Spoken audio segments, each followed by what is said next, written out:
안녕하세요. 여러분의 더 나은 커리어를 위한 동반자 더나커입니다. 제가 이전에 헤드헌터의 근본적인 문제점에 대해서 다룬 영상을 만든 적이 있는데 생각보다 많은 분들이 신청을 해주셨더라고요. 그래서 당분간은 헤드헌터를 시작하실 분, 또 이제 시작하시려는 분들에게 좀 도움이 될 만한 정보들에 대한 영상을 좀 찍어볼까 합니다. 그래서 오늘은 우리 모두의 관심사죠. 헤드헌터 연봉에 대해서 말씀을 드려볼까 합니다. 제일 현실적인 문제이기도 하고, 저도 뭐 처음에 시작할 때 얼마나 버는지가 가장 중요하기도 했고요.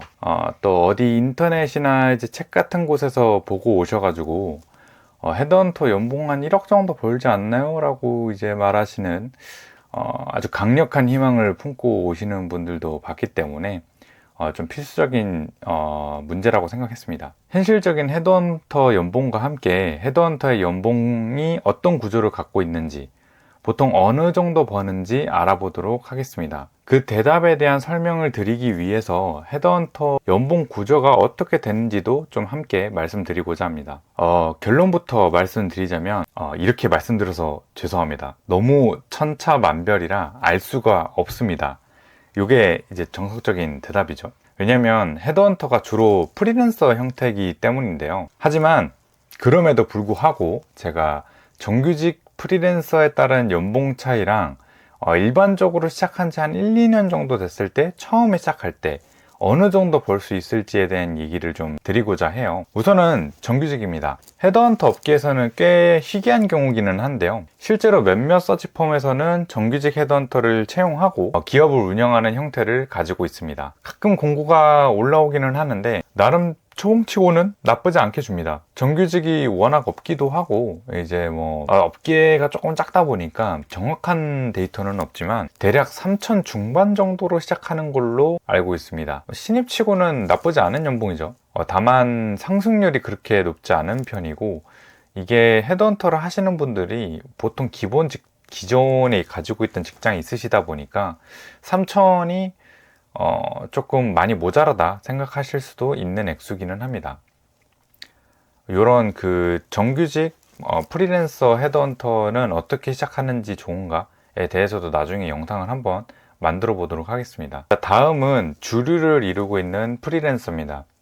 프리랜서의 연봉 기준을 말씀드리기 앞서서 헤드헌터의 주 수입 형태에 대해서 이야기를 좀 드려야 될 것 같아요. 헤드헌터는 크게 두 가지 기준에서 따라서 네 가지 형태로 수수료를 받습니다. 두 가지 기준은 바로 누구 오더냐랑 누가 그걸 찾았냐 입니다. 기업이 의뢰한 채용이 완료가 되게 되면 서치펌에 수수료가 들어옵니다. 그렇게 되면 우선적으로 서치펌에서 수수료를 제합니다. 이거는 이제 서치펌이라는 플랫폼을 사용하는 대가로 공통적으로 지불하는 부분이라서 사실 어느 서치펌에 들어가도 수수료는 들어갑니다.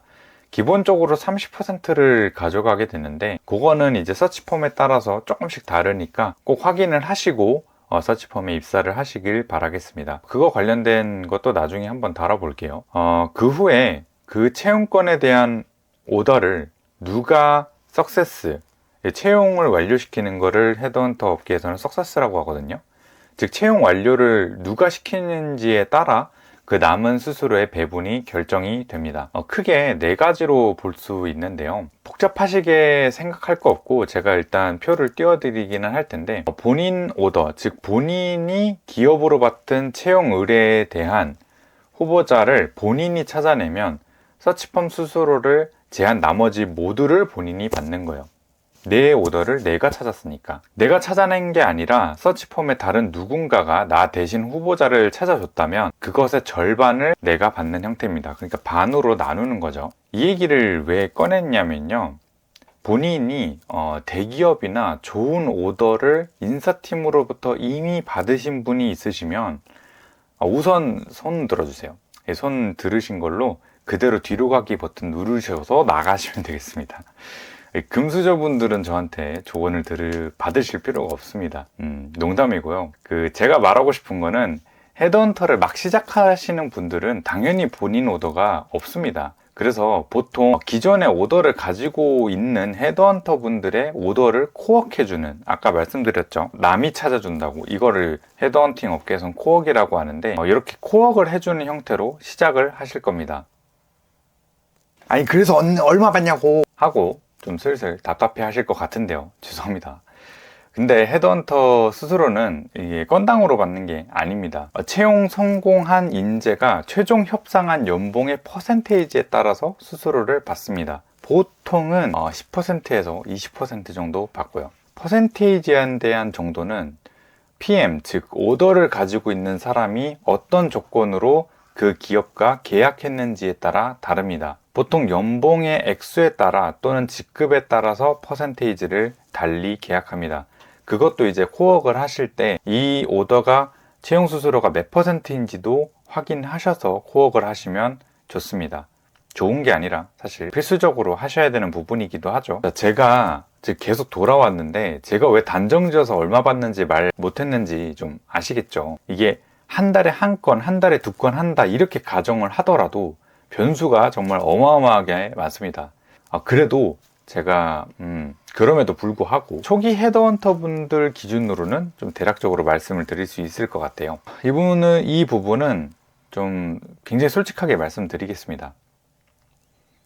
아마 하루 8시간씩 한다는 가정하에 처음 6개월은 한 달 평균 100만 원 정도의 수입을 얻으실 수도 있습니다. 솔직히 이것도 조금 낙관적일 수도 있다는 생각이 조금 듭니다. 여기는 두 가지 이유가 있는데요.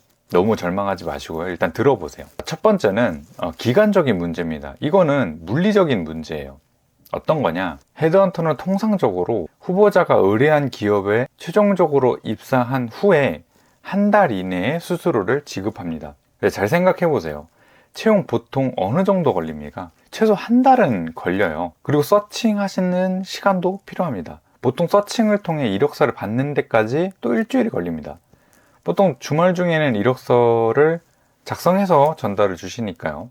바로 주시지 않습니다. 주말을 이용해서 이력서도 작성을 해야죠. 최종적으로 총 채용 기간을 따지면 서칭 및 이력서 회신 일주일, 서류 검토 2, 3주일, 1차 면접 일정 협의 진행 일주일, 2차 면접 협의 일주일, 그리고 최종 합격 후 입사까지 한 달, 입사 후 수수료 받는 데까지 한 달. 즉 여러분이 입사하셔서 초심자의 운으로 바로 적합한 후보자를 찾아서 석세스를 시킨다고 하더라도 입금을 받으시는 데까지 거의 3달 정도의 시간이 걸릴 수도 있는 겁니다. 그래서 새로 시작하시는 분들한테 항상 당부를 드리는 게 최소 3달 정도는 벌이 없이 버틸 수 있게 좀 넉넉한 자금을 마련을 해 두시고 헤드헌팅을 시작하시라는 겁니다. 그래서 이런 구조적으로 초반 벌이가 좀 없다는 것도 주위 사람들한테 좀 알려주시면 조금 더 주위의 압박을 받지 않고 헤드헌팅 직업을 이어나가실 수 있습니다. 어떤 얘기인지 아시겠죠? 두 번째는 숙련도 문제입니다. 이건 어느 직업에서나 마찬가지인데요. 처음 시작하실 때는 어느 분야의 시간을 많이 들이고 어느 분야의 시간을 적게 들여야 되는지, 우선순위가 어떻게 되는지 모르기 때문에 소위 뻘짓을 하는 시간이 굉장히 많습니다. 문제는 그 전에 기업이 있을 때는 이렇게 뻘짓을 하고 있으면서도 기업이 따박따박 월급을 줍니다. 하지만 헤드헌터는 프리랜서이기 때문에 그런 거 없죠. 그래서 돈이 없습니다. 나갈 돈은 많은데 돈은 안 들어오고 비참하고 비극적인 상황을 만들어낸다는 겁니다. 그래서 제가 기초 가이드북도 쓸 예정이지만 초반에 시작하실 때 적어도 한 2-3달간은 정말 많은 시간을 할애해서 헤드헌팅 직업을 수행하시는 것을 추천드립니다. 이 헤드헌팅이라는 게 진짜 알다가도 모르거든요. 일례로 제가 아는 분은 정말 들어오셔서 6개월 동안 한 건도 성사를 못 시키셨습니다. 근데 그 다음 해부터 실수령의 기준으로 이미 1억을 훌쩍 넘는 성과를 얻으셨습니다. 헤드헌터들 사이에서 자주 오가는 얘기가 뭐냐면요, 우리 직업은 멘탈 싸움이다라는 말을 많이 합니다. 저도 많이 동의를 하고요. 그만큼 살아남기만 하면 충분한 수입을 얻을 수 있는 직업인데 이 초반이 정말 힘듭니다. 제가 이전 영상에서 초반을 잘 이겨내는 양식도 배포를 했었으니까요. 혹시 필요하시면 신청하시길 바랍니다. 6개월만 좀 잘 버티시면 그 다음부터는 8시간씩만 일을 하셔도 안정적으로 300만 원 이상 수입을 얻어 가실 수 있습니다. 더 일하면 또 그만큼 버는 게 프리랜서 장점이고요. 이상으로 헤드헌터 연봉에 대해서 좀 알아봤고, 여러분은 좀 헤드헌터를 어떤 이유 때문에 지망하시거나 시작하시게 됐나요? 저는 일한 만큼 잘 벌 수 있다라는 이 자체가 좀 많이 중요했던 것 같습니다. 그 전에 기업에 있을 때는 제가 업무를 좀 빠르고 효율적으로 방법을 만들어내서 처리를 해도 큰 메리트가 없었어요. 그러다 보니까 시간이 남아서 쓸데없이 엑셀에다가 뭐 가나다라 마법사 쓰고 뭐 지우고 우왕우왕 쓰고 지우고 뭐 이런 쓸데없는 행위를 하거나 뭐 메신저 통해서 동기들이랑 수다 떨고 막 그랬었는데, 퇴근하고 나면 사실 좀 현타가 와요. 일하는 동기도 많이 떨어지고요. 근데 헤드헌터는 그런 거 없습니다. 그냥 내가 더 많이 한다? 더 열심히 한다? 무조건 남들보다 더 많이 법니다. 이거는 제가 여러분의 방법이 잘못되지 않았다는 가정하에 제가 거의 장담드릴 수 있습니다. 이렇게 헤드헌팅 잘만 하면 꽤나 매력적인 직업이니까요. 저랑 함께 잘 정착하셔서 다들 승승장구 하시길 바라겠습니다.